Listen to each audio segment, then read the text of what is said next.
경북 안동의 오래된 한옥마당에 아침 햇살이 비칩니다. 71세의 김정옥 할머니는 장독대 앞에 앉아 정성스럽게 된장을 담그고 있어요. 주름진 손으로 메주를 하나하나 항아리에 담으며 그녀는 작게 중얼거립니다. 가족이 전부지. 내가 이렇게 사는 것도 다 가족 때문이야. 한옥의 처마 끝에서 참새들이 지저깁니다. 정옥은 고개를 들어 하늘을 바라보며 깊은 한숨을 내쉬었어요. 그 눈빛에는 평생의 희생과 헌신이 담겨 있었습니다. 마당 한쪽에는 남편이 생전에 심었던 감나무가 서 있었고 그 그늘 아래 평상이 놓여 있었어요. 벌써 40년이 넘었구나. 당신 없이 살아온 세월이. 정옥은 감나무를 바라보며 눈시울을 붉혔습니다. 하지만 금방 눈물을 닦아내고 다시 된장 항아리로 시선을 돌렸어요. 그녀에게는 눈물 흘릴 시간조차 사치였습니다. 정옥의 인생은 결코 순탄하지 않았습니다. 35의 젊은 나이에 남편을 잃었어요. 교통사고였죠. 하루아침에 홀로 남겨진 그녀에게는 겨우 10살이던 아들 도윤이 전부였습니다. 사고 소식을 듣던 그날이 생생합니다. 경찰관이 집 앞에 나타났을 때 정옥은 그냥 알았어요. 뭔가 끔찍한 일이 일어났다는 것을. 김정옥 씨 맞으십니까? 남편분께서 사고를 당하셨습니다. 어디 많이 다쳤나요? 병원이 어디예요? 죄송합니다. 현장에서 이미 정옥의 다리에 힘이 풀렸습니다. 그 순간 10살 도윤이 학교에서 뛰어왔어요. 엄마, 아빠 언제 와? 오늘 아빠랑 축구하기로 했는데. 정옥은 아들을 꼭 안았습니다. 눈물이 쏟아졌지만 소리내어 울 수는 없었어요. 도윤아, 아빠는 하늘나라에 가셨단다. 엄마, 무슨 소리야? 아빠 어제 내일 온대. 아빠가 사고를 당하셨어. 우리 도윤이 이제 엄마랑 둘이서 살아야 해. 도윤은 그제야 상황을 이해했는지 와락 울음을 터뜨렸습니다. 정옥은 아들을 안은 채 하염없이 울었어요. 그날 밤은 정옥의 인생에서 가장 길고 어두운 밤이었습니다. 장례를 치르고 나자 현실이 닥쳐왔습니다. 남편이 남긴 건 이 한옥과 약간의 빚뿐이었어요. 정옥은 눈물을 닦고 일어섰습니다. 아들을 키워야 했으니까요. 도윤아, 엄마가 열심히 일해서 너 대학까지 보낼 거야. 걱정하지 마. 엄마, 나 공부 열심히 할게. 엄마 실망시키지 않을게. 그날부터 정옥의 진짜 전쟁이 시작되었습니다. 새벽 4시면 일어나 안동 장터로 나가 좌판을 펼쳤어요. 직접 키운 채소를 팔고 담근 김치를 팔고 만든 된장을 팔았습니다. 아주머니, 이 배추 얼마예요? 1,000원이에요. 이거 제가 직접 키운 거라 싱싱해요. 에이, 비싸네. 800원에 주세요. 아이고, 그럼 장사가 안 되는데 그래도 단골이시니까 500원만 깎아드릴게요. 900원 주세요. 에이, 알겠어요. 그럼 이거 2포기 주세요. 이런 식으로 하루 종일 장사를 했습니다. 겨울에는 손이 트고 피가 났어요. 여름에는 햇볕에 얼굴이 까맣게 타들어갔습니다. 하지만 정옥은 포기하지 않았어요. 저녁이 되면 집으로 돌아와 도윤의 밥을 차려주고 숙제를 도와주고 재웠습니다. 그리고 밤늦게까지 다음날 팔 김치를 담그고 된장을 만들었어요. 엄마, 너무 무리하지 마. 나도 전단지 알바하면 돼. 중학생이 된 도윤이 말했을 때 정옥은 단호하게 거절했습니다. 안 돼. 너는 공부만 해. 엄마는 괜찮아. 엄마 손 봐. 왜 이렇게 거칠어졌어? 엄마 손이 원래 예뻤잖아. 손이야 뭐. 일하다 보면 그렇지. 신경 쓰지 마. 하지만 정옥은 몰래 손을 보며 눈물을 흘렸어요. 한때는 부드럽고 하했던 손이 이제는 굳은 살 투성이었습니다. 그래도 아들의 성장은 정옥에게 큰 힘이 되었어요. 도윤은 학교에서 모범생이었고 성적도 우수했습니다. 엄마, 나 전교 3등 했어. 정말 우리 도윤이 대단하네. 엄마 덕분이야. 엄마가 새벽부터 일하는 거 보면서 나도 열심히 해야겠다고 생각했어. 고맙다. 우리 아들. 고등학교 3학년이 되자 도윤은 대학 진학을 고민했습니다. 엄마, 나 대학 안 가도 돼. 취직해서 엄마 도와줄게. 무슨 소리야. 우리 도윤이는 꼭 대학 나와야 해. 서울대학 가는 거야. 엄마, 등록금이 너무 비싼데. 엄마가 다 준비했어. 걱정하지 마. 정옥은 이미 몇 년 전부터 대학 등록금을 모아두고 있었어요. 장사에서 번 돈의 대부분을 저축했습니다.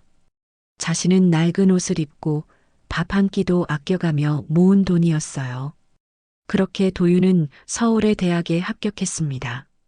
합격 통지서를 받은 날 정옥은 기쁨에 눈물을 흘렸어요. 엄마, 고마워. 내가 꼭 성공해서 엄마 편하게 해줄게. 그래. 우리 도윤이. 엄마는 그것만 믿고 산다. 대학 4년 동안도 정옥은 쉬지 않고 일했습니다. 등록금뿐 아니라 생활비도 보내줘야 했으니까요. 때로는 밤을 새워 일하기도 했어요. 엄마, 돈 그만 보내. 나 알바하면서 벌 수 있어. 안 돼. 너는 공부에만 집중해. 알바하다가 성적 떨어지면 어떡해. 엄마, 엄마는 괜찮아. 내가 건강하면 일할 수 있어. 하지만 사실 정옥의 건강은 점점 나빠지고 있었습니다. 무릎이 시리고 허리가 아팠어요. 병원에 가야 한다는 걸 알면서도 참았습니다. 병원비가 아까웠으니까요. 그렇게 4년이 흘렀고 도윤은 무사히 대학을 졸업했습니다. 그리고 서울의 중견기업에 취직했어요. 엄마, 나 취직했어. 정말. 어디에? 서울에 있는 괜찮은 회사야. 월급도 꽤 돼. 아이고, 우리 도윤이. 고생 끝 행복 시작이구나. 정옥은 가슴이 벅차올랐습니다. 평생의 노력이 결실을 맺는 순간이었어요. 엄마, 이제 내가 엄마 모실게. 서울로 올라와. 아니야. 엄마는 여기가 좋아. 너는 내 인생 살아. 그게 엄마 소원이야. 엄마, 너 결혼해서 가정 꾸리고 행복하게 살아. 그럼 엄마는 더 바랄 게 없어. 정옥은 진심으로 그렇게 말했습니다. 아들의 행복이 자신의 행복이었으니까요. 도윤이 30살이 되던 해 정옥에게 기쁜 소식이 찾아왔습니다.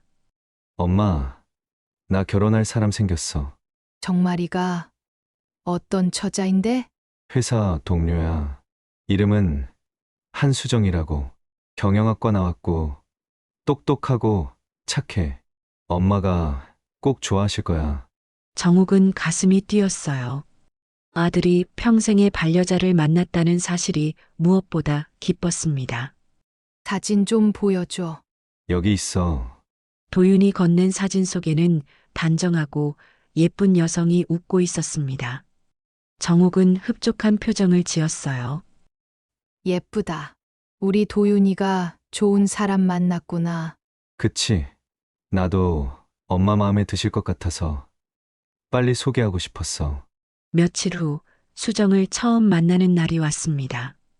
정옥은 며칠 전부터 집을 청소하고 맛있는 음식을 준비했어요. 어머님, 처음 뵙겠습니다. 한수정입니다. 어머, 사진보다 더 예쁘네. 우리 도윤이가 얼마나 자랑을 하던지. 아유, 부끄럽네요. 도윤 씨가 어머님 이야기 정말 많이 해주셨어요. 그래. 뭐래? 세상에서 가장 강하고 멋진 분이라고요. 홀로 도윤 씨를 키우시면서 얼마나 고생하셨는지. 수정의 말에 정옥은 코끝이 찡해졌습니다. 고생이야, 뭐. 자식 키우는 게 다 그렇지. 저도 어머님처럼 강한 사람이 되고 싶어요. 과분한 말이네.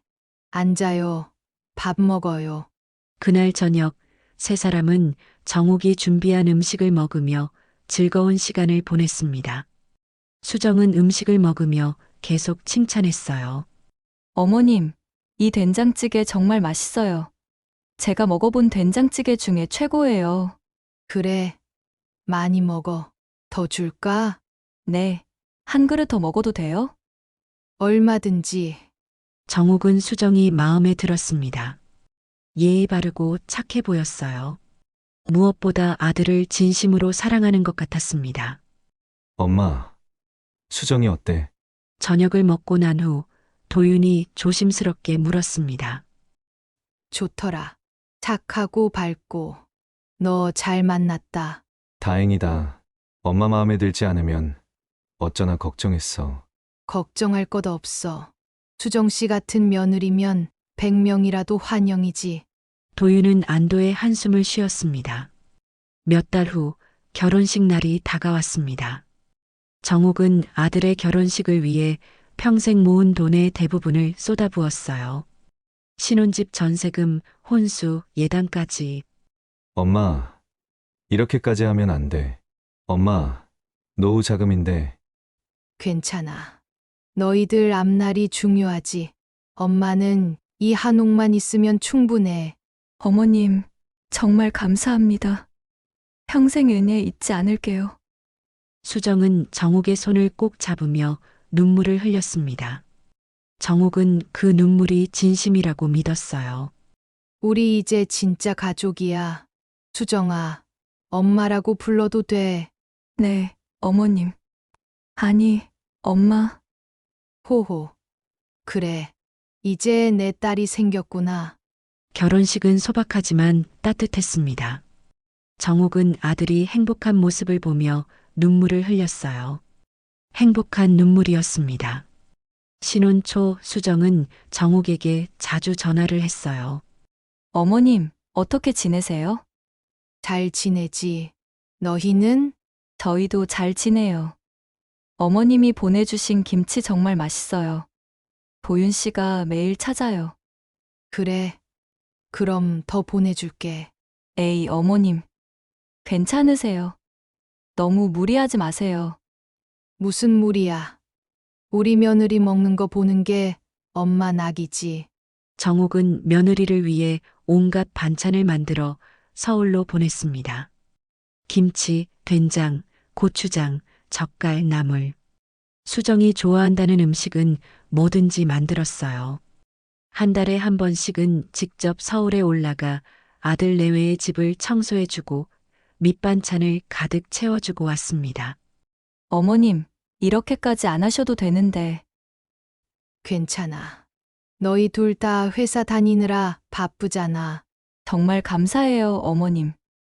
그렇게 몇 년이 흘렀습니다.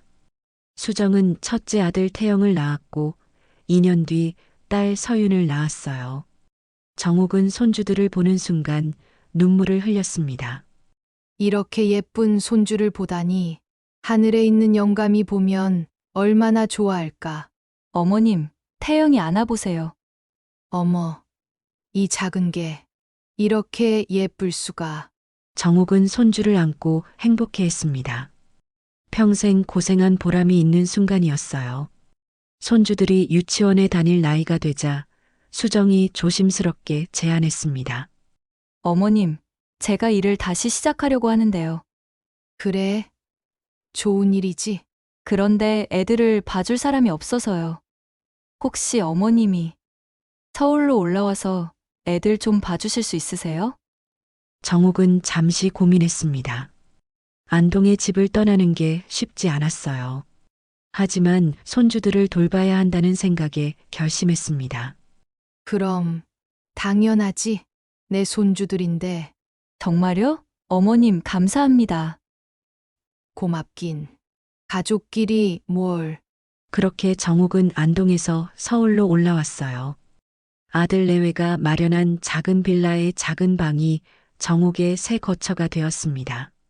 아침마다 손주들을 깨워 밥을 먹이고 유치원 버스에 태웠어요. 낮에는 집안일을 하고 저녁에는 학원에서 데려와 저녁밥을 먹이고 씻기고 재웠습니다. 할머니, 오늘 유치원에서 그림 그렸어요. 그래. 우리 태영이 정말 잘 그렸네. 할머니가 이거 냉장고에 붙여놓을게. 할머니, 나는요? 나도 붙여줘요. 그럼 우리 서윤이 것도 붙여주지. 정옥은 피곤해도 늘 웃었습니다. 손주들이 행복해하는 모습을 보면 모든 게 보람찼어요. 하지만 며느리 수정은 점점 변하기 시작했습니다. 처음 몇 개월은 괜찮았어요. 퇴근 후에 아이들을 돌보고 주말에는 가족과 시간을 보냈습니다. 그러다 반년쯤 지나자 달라졌어요. 퇴근 후에도 아이들을 거의 돌보지 않았습니다. 어머님, 저 오늘 야근이에요. 아이들 재워주세요. 어머님, 오늘 친구들이랑 약속이 있어서요. 저녁은 먹여주셨죠? 어머님, 저 좀 피곤해서 먼저 잘게요. 정옥은 뭐라 말하지 않았습니다. 며느리도 직장 생활이 힘들겠지 싶었어요. 하지만 점점 빈도가 잦아졌습니다. 수정아, 오늘은 집에 있어. 애들이 엄마 보고 싶어 해. 어머님, 바쁘다니까요. 어머님이 계시잖아요. 그래도 제발 좀 이해해 주세요. 저도 제 삶이 있어요. 수정의 말투가 점점 무뚝뚝해졌습니다. 정옥은 속으로 서운했지만 내색하지 않았어요. 아들 도윤 역시 회사 일로 바빴습니다. 주말에도 골프 약속이나 회식으로 집에 없는 날이 많았어요. 엄마, 미안해. 내가 주말에 아이들 데리고 나갈게. 괜찮아. 엄마가 할 수 있어. 너도 일 많이 힘들지? 응, 요즘 프로젝트가 힘들어서. 그럼 쉬어. 엄마가 다 알아서 할게. 그렇게 몇 년이 더 흘렀습니다. 어느새 태영은 대학생이, 서윤이는 고등학생이 되었어요. 그 사이 정옥의 몸은 점점 쇠약해졌습니다. 허리가 굽고 무릎도 안 좋아졌어요. 계단을 오르내리는 것도 힘들어졌습니다. 어느 날 정옥은 허리 통증이 심해 병원에 갔습니다. 할머니, 허리 디스크가 심각합니다. 무리하시면 안 돼요. 선생님, 그래도 손주들 챙겨야 하는데. 아니요. 정말 위험합니다. 지금이라도 쉬셔야 해요. 계속 이러시면 나중에 걷지도 못하게 될 수 있어요.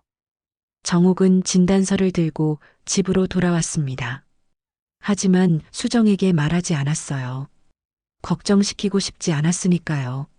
한편 아들 도윤이 작은 사업을 시작하겠다고 했을 때가 있었습니다. 엄마, 나 회사 그만두고 사업 시작하려고. 갑자기 왜? 회사 다니는 것보다 내 사업을 하는 게 나을 것 같아. 친구랑 같이 작은 무역 회사 차리려고. 그래. 그런데 자금은? 그게, 엄마, 미안한데 좀 도와줄 수 있어? 정옥은 망설였습니다. 평생 모은 노후 자금이 얼마 남지 않았거든요. 얼마나 필요한데? 한 5천만 원 정도면 될 것 같아. 5천. 엄마, 미안해. 나도 엄마한테 손 벌리는 게 정말 싫은데 이번만 도와줘. 꼭 성공해서 갚을게. 정옥은 아들의 간절한 눈빛을 보고 고개를 끄덕였습니다. 알았어. 엄마가 도와줄게. 엄마, 정말 고마워. 정옥은 은행에 가서 예금을 해지했어요.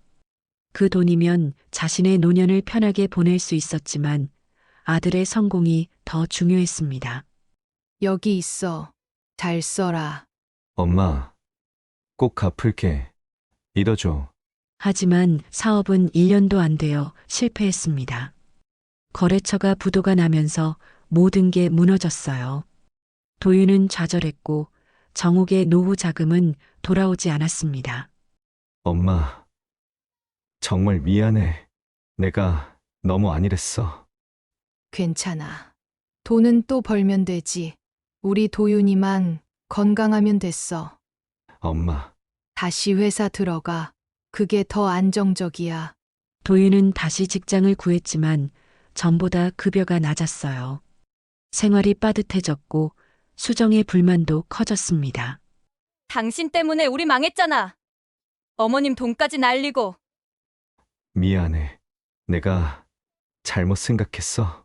어머님은 뭐라 안 하셔? 5천만 원이 작은 돈이야? 어머니는 괜찮다고 하셨어.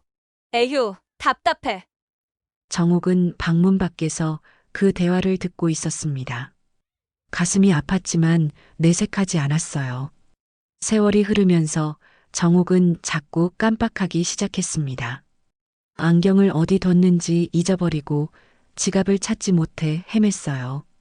약속 시간을 잊거나 가스불을 끄지 않고 나가기도 했습니다. 나이가 들면 당연한 일이었지만 며느리 수정은 달리 생각했습니다. 어느 날 저녁 정옥이 안경을 찾고 있었어요. 어머님, 또 안경 잃어버리셨어요? 수정의 목소리에는 짜증이 섞여 있었습니다. 응. 분명 여기 뒀는데 이상하네. 이번 주에만 벌써 세 번째예요. 혹시 치매 아니에요? 정옥은 가슴이 철렁했습니다. 아니야. 그냥 깜빡한 거야. 나이 들면 다 그런 거 아니겠니? 요즘 자주 그러시던데. 어제는 가스불도 켜놓고 나가셨잖아요. 위험하다고요. 미안하다. 조심할게. 조심하는 걸로 안 되면 어떡해요? 치매 초기 증상이래요, 그런 거. 병원 한번 가보시는 게 어때요? 수정의 말투는 걱정이 아니라 짜증에 가까웠어요. 정옥은 대답 대신 웃어넘겼지만 마음 한구석이 무거웠습니다. 그날 밤 정옥은 잠을 이루지 못했습니다. 내가 정말 치매가 오는 건가 하는 두려움이 엄습했어요. 더 무서운 건 며느리의 차가운 태도였습니다. 며칠 후 또 다른 일이 있었습니다. 정옥이 설거지를 하다가 그릇을 깨뜨렸어요. 아이고, 어머님, 조심하시라고 했잖아요. 수정이 부엌으로 달려왔습니다. 미안해. 손이 미끄러워서. 에휴, 그 그릇 비싼 건데. 세트로 맞춰진 거였어요. 정말 미안하다. 내가 새 걸로 사줄게. 됐어요. 어차피 세트로 파는 건데 하나만 사면 뭐해요. 이제 설거지는 제가 할게요. 어머님은 쉬세요. 수정의 말투는 차가웠습니다. 정옥은 죄송한 마음에 방으로 돌아왔어요. 언제부턴가 수정은 정옥을 대하는 태도가 완전히 변했습니다. 어머님, 저녁은 알아서 드세요. 저 약속 있어서 나가요. 어머님, 오늘 설거지 안 하셨네요? 제가 피곤해 죽겠는데. 어머님, 요즘 집안일 제대로 안 하시는 것 같은데요. 먼지가 쌓여 있잖아요. 정옥은 속으로 상처를 받았지만 내색하지 않았어요. 며느리도 직장 생활에 지쳤겠지 싶었습니다. 하지만 마음 한편으로는 서운했어요. 내가 이렇게까지 해줬는데 어느 날 저녁 온 가족이 모여 식사를 하던 중이었습니다. 정옥이 국을 떠서 태영에게 건네는데 손이 떨려 국이 조금 쏟아졌어요. 할머니, 괜찮아요. 태영이 걱정스럽게 물었습니다. 미안. 할머니가 실수했네. 하지만 수정의 반응은 달랐습니다. 어머님, 조심하시라니까요. 이 옷 비싼 거예요. 미안해. 미안해. 내가 실수했네. 빨래는 내가 할게. 에휴, 진짜. 요즘 어머님 손 떨림이 심해지신 것 같은데 병원 가보셔야겠어요. 엄마, 그만해. 할머니가 일부러 그런 거 아니잖아. 태영이 끼어들었지만 수정은 못마땅한 표정으로 자리를 떴습니다. 정옥은 고개를 숙인 채 밥을 먹었어요. 할머니, 괜찮으세요? 서윤이 조심스럽게 물었습니다. 괜찮아. 할머니는 괜찮아. 하지만 괜찮지 않았습니다. 정옥은 그날 밤 잠을 이루지 못했어요. 내가 짐이 되고 있나. 그런 생각이 갑자기 들었습니다. 평생을 가족을 위해 살았는데 이제는 짐이 되어가고 있다는 사실이 너무 슬펐어요. 다음 날 아침 정옥은 허리 통증으로 일어나기가 힘들었습니다. 어제 설거지를 하면서 무리를 한 것 같았어요. 어머님, 일어나셨어요? 아침 준비 안 하셨네요. 수정이 방문을 열며 말했습니다. 미안해. 허리가 좀 아팠어. 또요? 어제도 그러시더니 병원 가보셔야 하는 거 아니에요? 괜찮아. 조금 쉬면 나아질 거야. 에휴, 병원비 아깝다고 그러시는 거 알아요. 그래도 아프시면 가보세요. 수정은 그렇게 말하고는 아침 준비를 서둘렀습니다. 간단히 토스트와 우유만 차렸어요. 애들아, 빨리 먹어. 엄마 출근해야 해. 네. 정옥은 방에 누워 그 소리를 들었습니다. 예전에는 자신이 매일 아침 정성스럽게 밥을 차려줬는데 이제는 그것조차 할 수 없게 된 것 같았어요. 그날 오후 정옥은 혼자 동네 병원에 갔습니다. 의사가 진찰을 하더니 심각한 표정을 지었어요. 할머니, 허리가 많이 안 좋으시네요.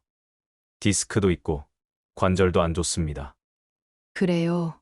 그럼 어떻게 해야 하나요? 일단 물리치료를 받으셔야 하고 무거운 것 들지 마세요. 그리고 푹 쉬셔야 합니다. 쉬라고요? 네. 지금 상태로 무리하시면 나중에 큰일 나요. 정옥은 병원비를 내고 집으로 돌아왔습니다. 하지만 쉴 수가 없었어요. 집안일을 해야 했고 손주들 학원 픽업도 해야 했습니다. 조금만 더 버티자. 조금만 더. 정옥은 스스로를 다독였습니다. 며칠 후 정옥은 장독대를 정리하다가 허리를 더 다쳤습니다. 통증이 심해 일어나기도 힘들었어요. 어머님, 괜찮으세요? 도윤이 걱정스럽게 물었습니다. 응. 괜찮아. 그냥 좀 삐끗했어. 병원 가보세요. 괜찮다니까. 파스 붙이면 돼. 그래도 저도 바쁜데 병원까지 모시고 갈 수 없어요. 수정이 끼어들었습니다. 어머님, 병원비 아까워서 안 가실 거죠? 파스 붙이시고 쉬세요. 어차피 나이 들면 다 아픈 거예요. 정옥은 할 수 없이 방에서 쉬었습니다. 침대에 누워 있으니 온몸이 아팠어요. 하지만 참았습니다.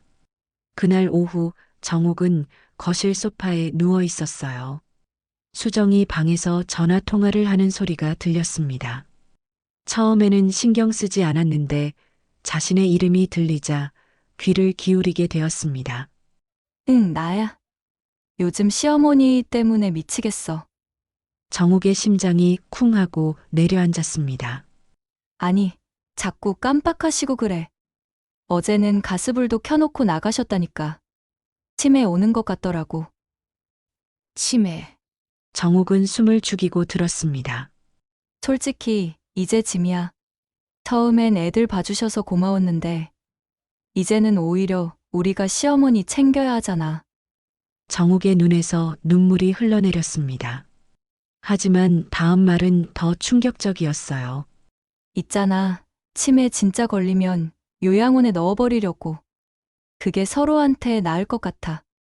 정옥은 숨이 멎는 것 같았습니다. 그리고 시어머니 명의로 된 안동 한옥이랑 땅 있잖아. 그거 알아봤더니 최소 5억은 나올 거래. 위치가 좋대. 5억. 정옥은 믿을 수가 없었습니다. 그거 다 처분하면 우리 빚 갚고 애들 교육비 대고 새 집도 살 수 있어.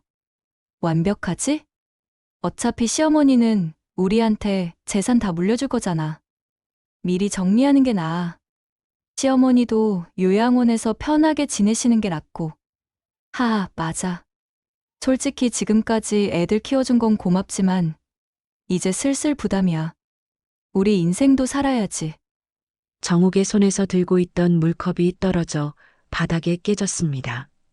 쿵 하는 소리에 수정이 놀라 방문을 열었어요. 어머님, 괜찮으세요? 정옥은 깨진 컵을 보며 멍하니 서 있었습니다. 눈에 눈물이 가득했어요. 괜찮아. 내가 실수했네. 에휴, 조심하시라고요. 또 손 베시면 어떡해요. 제가 치울게요. 수정은 아무렇지 않은 듯 빗자루를 가져와 깨진 컵을 치웠습니다. 하지만 정옥은 알았어요. 방금 들은 그 대화가 진심이라는 것을, 며느리가 자신을 어떻게 생각하는지. 어머님, 괜찮으세요? 얼굴이 안 좋아 보이는데. 응, 좀 어지럽네. 방에 가서 쉴게. 정옥은 비틀거리며 방으로 들어갔습니다. 문을 닫자마자 주저앉아 울었어요. 소리내어 울 수는 없었습니다. 들킬까봐 이불로 입을 막고 울었어요. 평생을 바쳤는데 이런 취급을 받다니.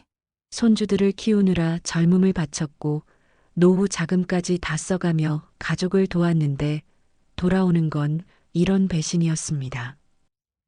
유양원, 재산 처분. 정욱은 온몸이 떨렸습니다. 분노와 슬픔이 동시에 밀려왔어요. 그날 밤 정욱은 잠을 이루지 못했습니다. 며느리의 말이 계속 귓가에 맴돌았어요. 나는 어떻게 해야 하지? 이대로 당할 수는 없어. 정욱은 생각했습니다. 오랜 시간 동안. 그리고 결심했어요. 증거를 모아야 해.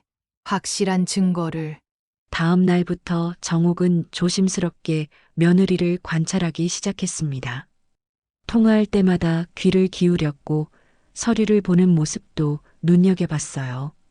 며칠 후 정욱은 은행에 갈 일이 있었습니다. 안동 한옥 관리비를 내려고 했어요. 매달 자동이체로 나가는데 이번 달은 왜인지 나가지 않았다는 연락을 받았거든요. 은행에 도착해 창구에 앉았습니다. 어머님, 계좌번호 좀 알려주세요.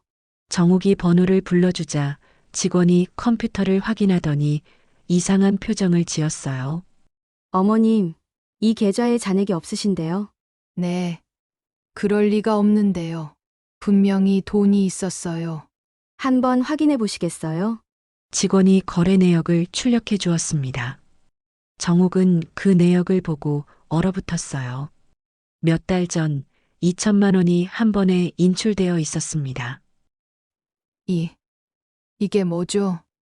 나는 돈을 뺀 적이 없는데요. 어머님 명의로 인출되었는데요. 혹시 가족분이 대신 찾아가셨나요? 아니, 나는 아무에게도. 정욱은 당황했습니다. 그리고 직원이 다음 말을 했을 때 더 큰 충격을 받았어요. 그리고 어머님, 이 주소지 부동산에 대출이 나가 있네요. 뭐라고요? 대출. 네, 작년에 2억 원 대출이 실행됐습니다. 안동 한옥을 담보로요. 정욱은 어안이 벙벙했어요. 나는 대출 받은 적 없는데요. 어떻게 이런 일이. 명의가 어머님으로 되어 있습니다. 혹시 가족분이 대신 받으셨나요? 나는 모르는 일이에요. 서류를 볼 수 있나요? 잠시만요. 직원이 서류를 출력해 주었습니다. 정욱은 떨리는 손으로 서류를 받았어요. 서명란에는 분명 자신의 이름이 있었습니다. 하지만 그 서명은 자신이 한 게 아니었어요. 누가 내 이름을 도용한 거야? 정욱은 머릿속이 하얘졌습니다. 하지만 곧 한 사람이 떠올랐어요. 수정이. 집으로 돌아온 정욱은 온몸이 떨렸습니다. 며느리가 자신의 명의를 도용해 대출을 받았다는 사실이 믿기지 않았어요. 확실한 증거를 찾아야 해. 정욱은 집안을 조심스럽게 살폈습니다. 수정과 도윤이 출근한 사이 정욱은 그들의 방을 수색했어요. 마음이 아팠지만 어쩔 수 없었습니다. 서랍을 열고 옷장을 뒤지고 책상을 살폈습니다. 그리고 수정의 서랍 깊숙한 곳에서 봉투를 발견했어요. 손이 떨렸지만 봉투를 열었습니다. 안에는 한옥 등기부등본, 인감증명서, 대출 서류가 들어 있었어요. 그리고 놀랍게도 정욱의 도장까지. 내 도장을 언제 가져간 거야? 정욱은 서류를 하나하나 확인했습니다. 인감증명서는 위조된 것이 분명했어요. 자신은 한 번도 발급받은 적이 없었으니까요. 더 충격적인 건 서류 사이에 끼워진 메모였습니다. 카페 인테리어비 1억 2천, 주방 설비 5천, 나머지는 생활비 및 카드값 결제. 정욱은 주저앉았습니다. 며느리가 자신의 명의를 도용해 받은 2억 원을 자신의 사업과 생활비로 쓴 것이었어요. 내가 믿었던 며느리가 어떻게 이런 짓을. 정욱은 한참을 그 자리에 앉아 울었습니다. 배신감이 온몸을 휘감았어요. 평생을 희생하며 살았는데 이게 돌아오는 대가란 말인가. 하지만 정욱은 쉽게 무너지는 사람이 아니었습니다. 눈물을 닦고 일어났어요. 이대로 당할 수는 없어. 내가 직접 증거를 모아야 해. 정욱은 서류를 사진으로 찍었습니다. 그리고 조심스럽게 다시 원래 자리에 넣어뒀어요. 며느리가 눈치채면 안 되니까요. 그날 저녁 수정이 퇴근해서 돌아왔을 때 정욱은 평소처럼 저녁을 차리고 있었습니다. 어머님, 다녀왔습니다. 응. 왔니? 저녁 거의 다 됐어. 네. 수정은 아무렇지도 않은 얼굴로 방으로 들어갔어요. 정욱은 그 뒷모습을 보며 이를 악물었습니다. 증거를 더 모아야 해. 확실하게. 다음 날 정욱은 변호사 사무실을 찾았습니다. 인터넷으로 검색해서 평판이 좋은 곳을 골랐어요. 젊은 여성 변호사가 정욱을 맞이했습니다. 어서 오세요. 할머니, 무슨 일로 오셨어요? 제 며느리가 제 명의를 도용해서 대출을 받았어요. 정욱은 떨리는 목소리로 상황을 설명했습니다. 며느리가 자신의 도장을 몰래 가져가 인감증명서를 위조하고 한옥을 담보로 2억 원을 대출받았다고. 그 돈을 자신의 사업 자금으로 썼다고. 변호사는 심각한 표정으로 정욱이 가져온 서류를 검토했어요. 이건 명백한 문서 위조와 사기죄에 해당합니다. 사문서 위조, 유가증권 위조, 사기 등으로 고소하시면 형사처벌이 가능해요. 그런데 그 사람이 제 며느리예요. 손주들도 있고. 정욱은 망설였습니다. 며느리를 고소한다는 게 쉬운 일이 아니었어요. 할머니 마음은 이해합니다. 하지만 이건 범죄예요. 더 늦기 전에 조치를 취하셔야 합니다. 안 그러면 할머니 재산이 다 날아갈 수도 있어요. 일단 증거를 더 확보하세요. 녹음 자료, 은행 거래, 내역, 문자, 메시지, 뭐든지요. 그리고 할머니 재산을 보호하는 조치도 취해야 합니다. 어떻게요? 손주분들 명의로 신탁하시는 게 좋겠어요. 그러면 며느리가 더 이상 손댈 수 없습니다. 변호사는 정욱에게 자세히 설명해 주었어요. 정욱은 고개를 끄덕이며 메모했습니다. 그리고 할머니, 혹시 며느리가 요양원 이야기를 한 적 있나요? 네. 친구랑 통화하면서 제가 치매 걸리면 요양원에 보낸다고. 그것도 증거로 남기세요. 녹음하시거나 문자로 받으세요. 알겠습니다. 감사합니다. 변호사님. 정욱은 상담료를 내고 사무실을 나왔습니다. 마음이 조금 가벼워졌어요. 혼자가 아니라는 생각이 들었습니다. 그날 오후 정욱은 전자상가에 가서 작은 녹음기를 샀어요. 그리고 집에 돌아와 조심스럽게 숨겨두었습니다. 며칠 후 수정이 또 친구와 통화를 하는 소리가 들렸습니다. 정욱은 녹음기를 켜고 조용히 문 밖에서 들었어요. 응, 그래. 요양원 알아보고 있어. 시어머니 치매 진단만 받으면 바로 보낼 거야. 정욱은 녹음기를 꼭 쥐었습니다. 한옥? 당연히 팔아야지. 그 돈이면 우리 빚 다 갚고 새 차도 살 수 있어. 안동 쪽 땅값이 많이 올랐대. 시어머니는 뭐 모르시잖아. 우리가 알아서 하면 돼. 어차피 치매 걸리면 본인도 모를 거야. 정욱은 이를 악물었습니다. 하지만 참았어요. 더 많은 증거가 필요했으니까요. 다음 날 정욱은 은행에 다시 갔습니다. 대출과 관련된 모든 거래 내역을 출력해달라고 했어요. 어머님, 여기 다 출력해드렸습니다. 고맙습니다. 정욱은 서류 뭉치를 받아들고 집으로 돌아왔습니다. 하나하나 확인하니 대출금이 수정의 계좌로 이체된 기록이 명확했어요.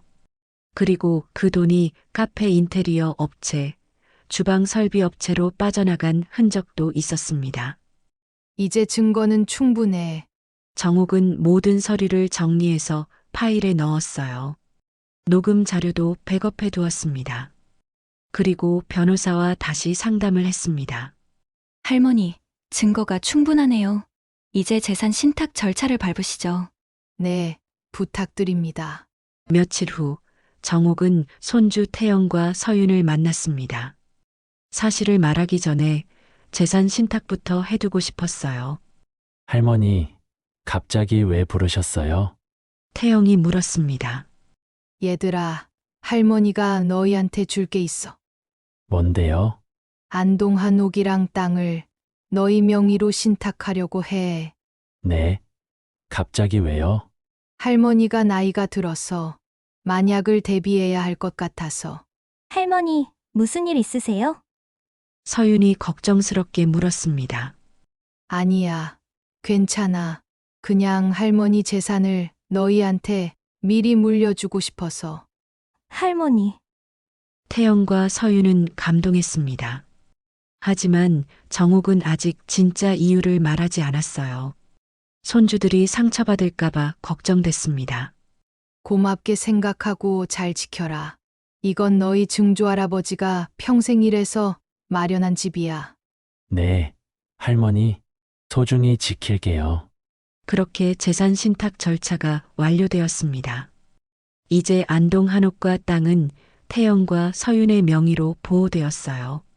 수정이 함부로 처분할 수 없게 된 겁니다.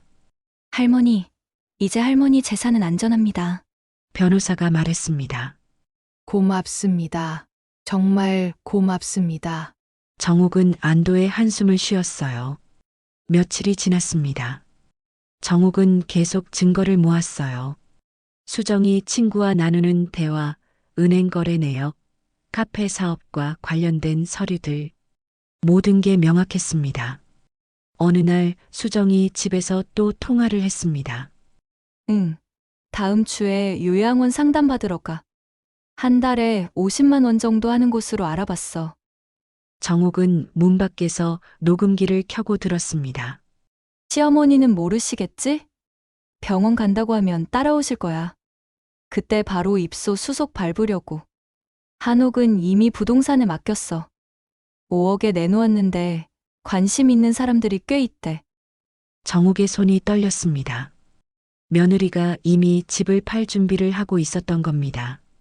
다행히 신탁해놨어. 정옥은 안도했습니다. 만약 신탁하지 않았다면 정말 큰일 날 뻔했어요. 돈 들어오면 우리 강남으로 이사 가자. 애들 교육 환경도 좋고. 시어머니?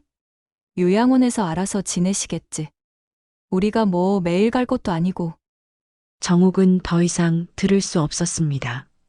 방으로 돌아와 주저앉아 울었어요. 이게 내가 평생 헌신한 대가란 말인가? 하지만 이제는 울기만 할 때가 아니었습니다. 정옥은 눈물을 닦고 녹음 파일을 백업했어요. 그리고 변호사에게 연락했습니다. 변호사님, 이제 충분한 것 같아요. 그래요? 그럼 이제 어떻게 하실 건가요? 손주들에게 먼저 사실을 말하려고요. 그리고 며느리를 직접 대면하겠습니다. 조심하세요. 할머니? 혹시 모르니 손주분들이나 아드님과 함께 하시는 게 좋겠어요. 네, 그렇게 하겠습니다. 정옥은 결심했습니다. 이제 진실을 밝힐 때가 온 거예요. 토요일 오후 정옥은 태영과 서윤을 조용한 카페로 불러냈습니다. 도윤과 수정이 없을 때를 골랐어요. 할머니, 갑자기 왜 부르셨어요? 무슨 일 있으세요? 태영이 걱정스럽게 물었습니다. 얘들아, 할머니가 너희한테 꼭 해야 할 말이 있어. 정옥의 목소리는 떨렸습니다. 할머니, 왜 그러세요? 얼굴이 안 좋아 보여요. 서윤이 할머니의 손을 잡았습니다. 얘들아, 할머니가 지금부터 하는 말 잘 들어줘. 충격적일 수도 있어. 네. 할머니, 정옥은 깊은 숨을 들이쉬고 입을 열었습니다. 며느리가 자신의 명의를 도용한 일 2억 원을 몰래 대출받은 일, 그 돈을 자신의 카페 사업에 쓴 일, 그리고 자신을 요양원에 보내고 한옥을 팔려는 계획까지. 태영과 서윤의 얼굴은 점점 굳어갔어요. 할머니, 그게 정말이에요? 태영이 떨리는 목소리로 물었습니다. 그래. 할머니가 거짓말할 이유 없잖니. 여기 증거들이야. 정옥은 준비해온 서류 파일을 꺼냈습니다. 대출 서류, 위조된 인감증명서, 은행거래 내역, 카페 인테리어 견적서. 이건 진짜 엄마 사인이네요. 태영이 서류를 보며 말했습니다. 그리고 이것도 들어봐. 정옥은 녹음 파일을 재생했습니다. 수정의 목소리가 또렷하게 흘러나왔어요. 치매 걸리면 요양원에 넣고 집이랑 땅 다 처분해서 우리 생활비로 쓰면 돼. 한옥은 이미 부동산에 맡겼어. 5억에 내놓았는데 관심 있는 사람들이 꽤 있대. 서윤의 눈에서 눈물이 쏟아졌습니다. 엄마가 어떻게 할머니한테 이럴 수 있어? 할머니가 우리 키워주시면서 얼마나 고생하셨는데 어떻게 이럴 수가.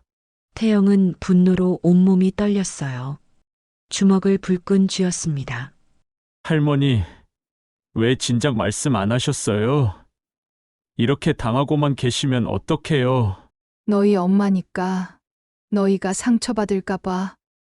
그래도 너희 엄마잖니. 무슨 엄마가 이래요? 이건 범죄예요. 범죄. 태영이 소리쳤습니다. 주변 사람들이 쳐다봤지만 태영은 신경 쓰지 않았어요. 할머니, 할머니, 서윤은 할머니를 안고 울었습니다. 정옥도 손주를 안으며 눈물을 흘렸어요. 미안해, 얘들아. 할머니가 이런 말을 했어. 아니에요. 할머니 잘못이 아니에요. 엄마가 잘못한 거예요. 세 사람은 한참을 울었습니다. 카페 안에서 조용히 하지만 깊이. 할머니, 우리 어떻게 할까요? 태영이 눈물을 닦으며 물었습니다. 할머니는 너희 아빠한테 먼저 얘기하려고. 그리고 엄마를 직접 대면할 거야. 저희도 함께 있을게요. 그래, 고맙다. 할머니, 저희는 무조건 할머니 편이에요. 알죠? 서윤이 할머니의 손을 꼭 잡았습니다. 고맙다, 얘들아. 할머니는 너희만 있으면 돼. 정옥은 손주들의 따뜻한 마음에 위로를 받았어요. 적어도 이 아이들은 자신을 진심으로 사랑한다는 걸 알 수 있었습니다. 그런데 할머니, 한옥은 어떻게 된 거예요? 엄마가 팔려고 한다면서요? 걱정 마. 할머니가 이미 너희 명의로 신탁해놨어. 이제 엄마가 함부로 못 팔아. 정말요? 응. 변호사님이 도와주셨어. 할머니, 정말 대단하세요. 태영은 할머니를 존경하는 눈빛으로 바라봤습니다. 할머니, 언제 아빠한테 말씀하실 거예요? 내일 저녁에 다 같이 모여서 얘기하려고. 너희도 함께 있어줘. 네, 할머니, 꼭 함께 있을게요. 그날 밤 정옥은 도윤에게 전화를 걸었습니다. 도윤아, 내일 저녁에 온 가족이 모였으면 좋겠어. 왜요? 엄마? 무슨 일이에요? 중요한 얘기가 있어. 꼭 시간 내줘. 알겠어요, 엄마. 걱정되는데 괜찮으세요? 응. 괜찮아. 내일 보자. 정옥은 전화를 끊었습니다. 이제 내일이면 모든 게 밝혀질 거예요.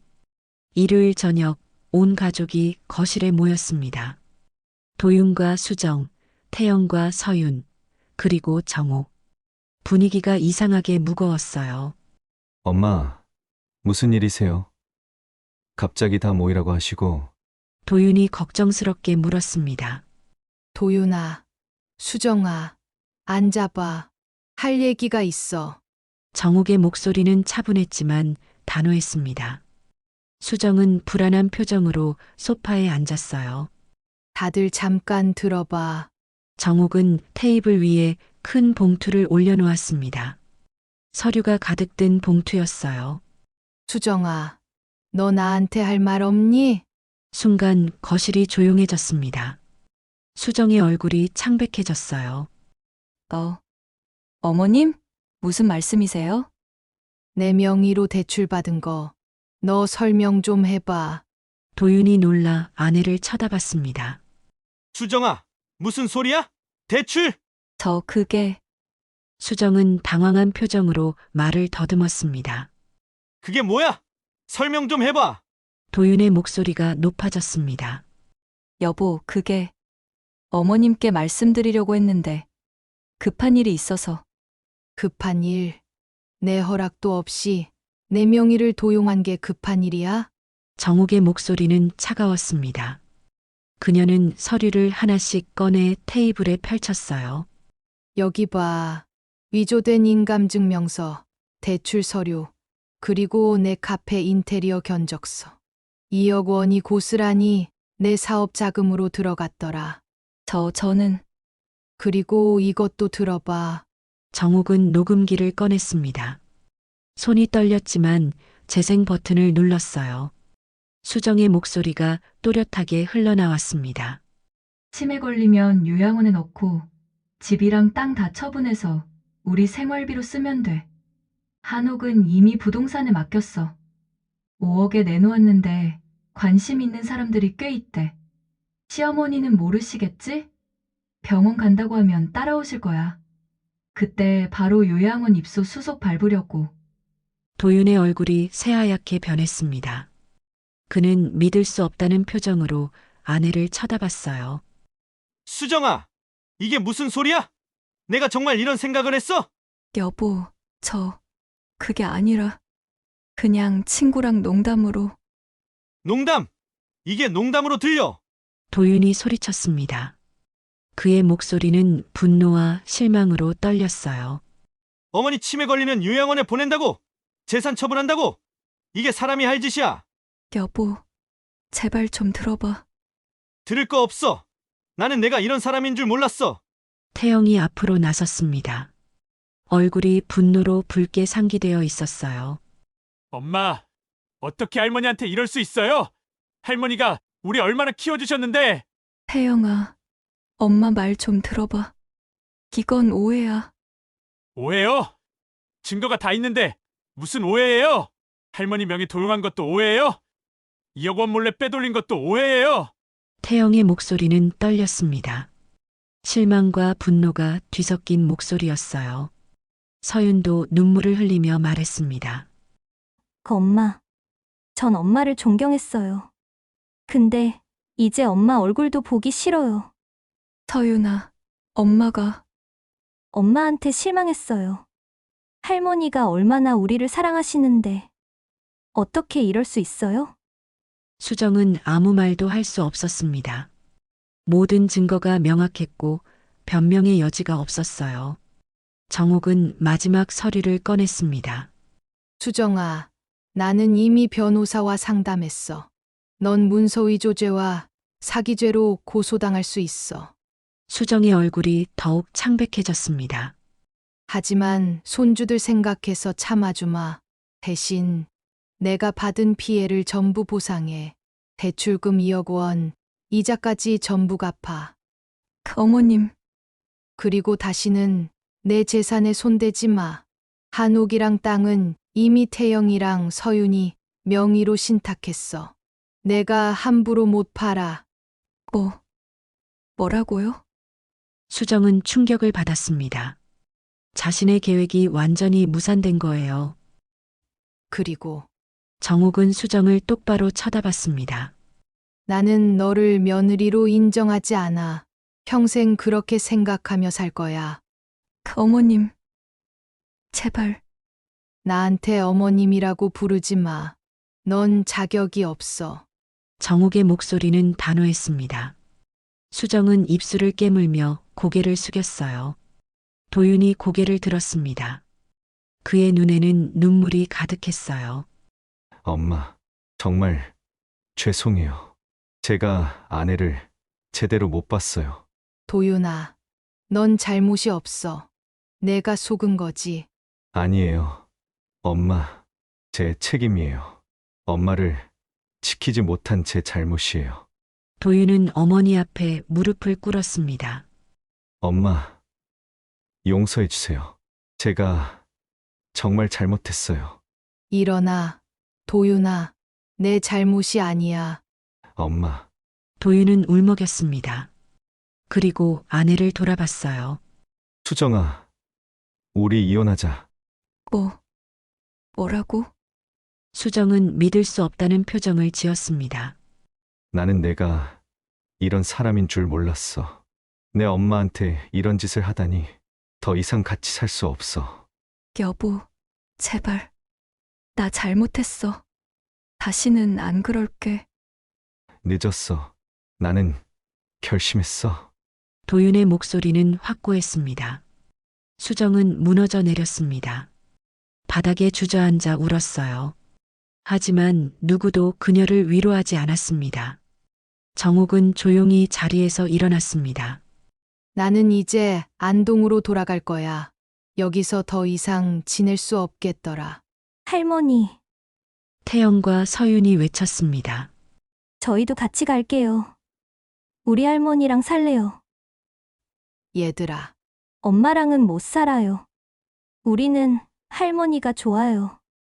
정옥은 손주들을 안아주었어요. 고맙다.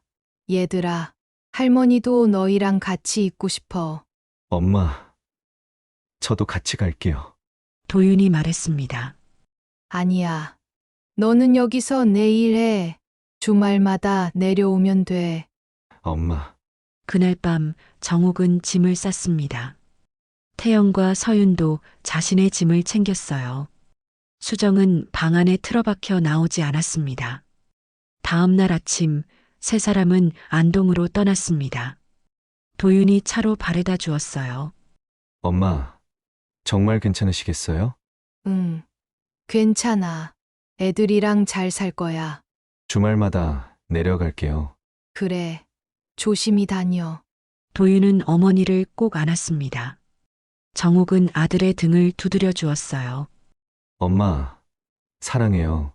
나도 사랑한다. 우리 아들. 안동의 한옥으로 돌아온 정옥은 깊은 숨을 들이마셨습니다. 익숙한 흙냄새와 나무 냄새가 그리웠어요. 할머니, 여기 공기 정말 좋다. 태영이 크게 숨을 들이마시며 말했습니다. 그치. 할머니가 평생 살던 곳이야. 할머니, 저 여기 너무 좋아요. 서울보다 훨씬 좋아요. 서윤이 마당을 뛰어다니며 웃었습니다. 세 사람은 함께 집을 청소하고 마당을 정리했어요. 오랜만에 돌아온 집은 약간 먼지가 쌓여 있었지만 여전히 아늑했습니다. 할머니, 제가 방 청소 도와드릴게요. 고맙다. 태영아. 저는 마당 쓸게요. 그래. 우리 서윤이. 조심해라. 세 사람은 오후 내내 집을 정리했습니다. 저녁이 되자 정옥은 부엌에서 저녁을 준비했어요. 할머니, 제가 도와드릴게요. 태영이 부엌으로 들어왔습니다. 그래. 그럼 저 채소 좀 씻어줘. 네, 태영은 조심스럽게 채소를 씻었습니다. 서윤도 부엌으로 와서 상을 차렸어요. 할머니, 여기 두면 돼요? 응. 잘했어. 저녁상이 차려졌습니다. 된장찌개, 김치, 나물, 생선구이. 정옥이 손수 만든 음식들이었어요. 와, 할머니, 정말 맛있어 보여요. 많이 먹어라. 할머니가 매일 맛있는 거 해줄게. 세 사람은 둘러앉아 저녁을 먹었습니다. 오랜만에 느끼는 평화로운 식사였어요. 할머니, 이 된장찌개 정말 맛있어요. 그래. 많이 먹어. 할머니, 저도요. 나물도 맛있어요. 호호. 우리 손주들 입맛이 좋구나. 식사 후 정옥은 마당에 나와 하늘을 바라봤습니다. 별이 총총히 빛나고 있었어요. 서울에서는 볼 수 없던 별들이었습니다. 여보, 나 이제 괜찮아. 손주들이 지켜줄 거야. 정옥은 하늘을 향해 조용히 속삭였습니다. 그리고 미소를 지었어요. 다음 날 아침 정옥은 일찍 일어나 마당을 청소했습니다. 오랜만에 하는 일이었지만 기분이 좋았어요.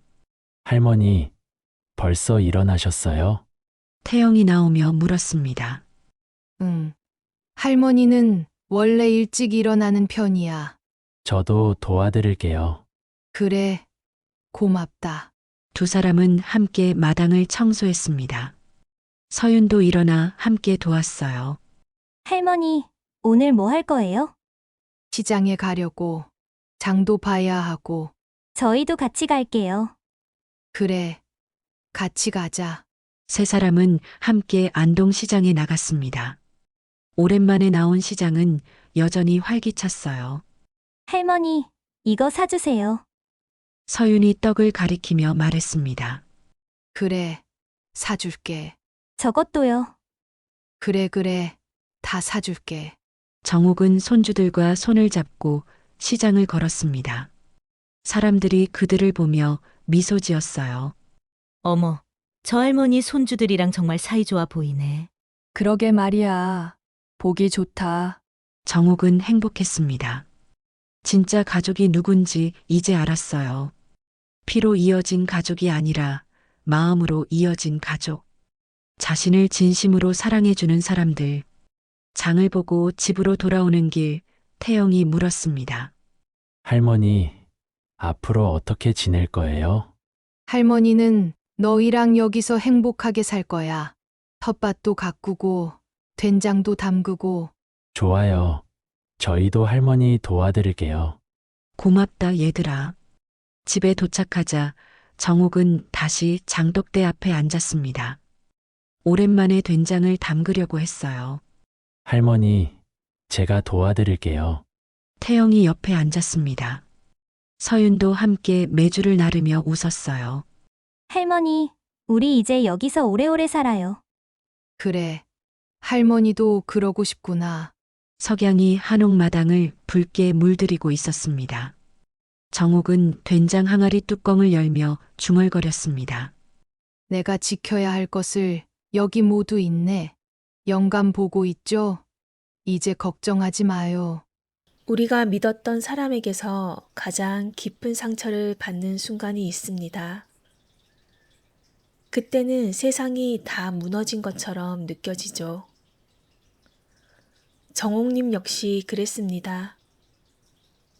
평생을 헌신했던 가족에게, 그토록 사랑했던 며느리에게 배신이라는 이름의 칼날을 맞았을 때 그 마음은 겨울 들판처럼 얼어붙었습니다.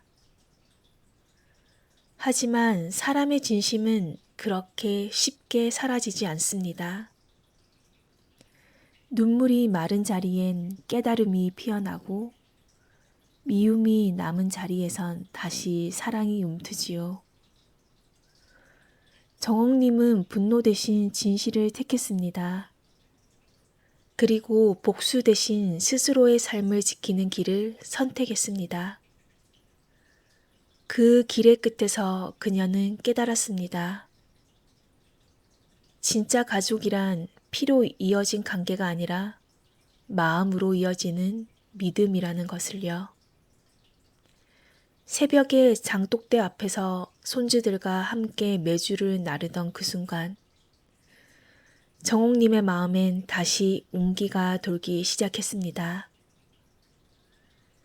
된장의 냄새 속에는 지난 세월의 눈물도, 용서의 시간도, 사랑의 흔적도 함께 녹아 있었습니다. 누군가는 그 냄새를 추억이라 부르고 누군가는 가족의 냄새라 부르겠지요. 삶이란 결국 다시 담가야 하는 된장과 같은 건 아닐까요? 처음엔 짜고 쓰지만 시간이 지나면 진한 향으로 남습니다. 정옥님에게 남은 것은 재산이 아니라 마음이었습니다. 그리고 그 마음은 이제 손주들의 기억 속에서 다시 피어납니다. 당신의 하루가 지금은 고통과 후회로 가득하더라도 언젠가는 그 모든 시간이 사랑의 맛으로 변하길 바랍니다. 오늘 들려드린 이야기가 마음에 드셨다면 구독과 좋아요 꼭 한 번씩 눌러주세요. 여러분의 작은 관심이 저에게 큰 힘이 됩니다. 다음에 더 감동적인 이야기로 찾아뵙겠습니다. 안녕히 계세요.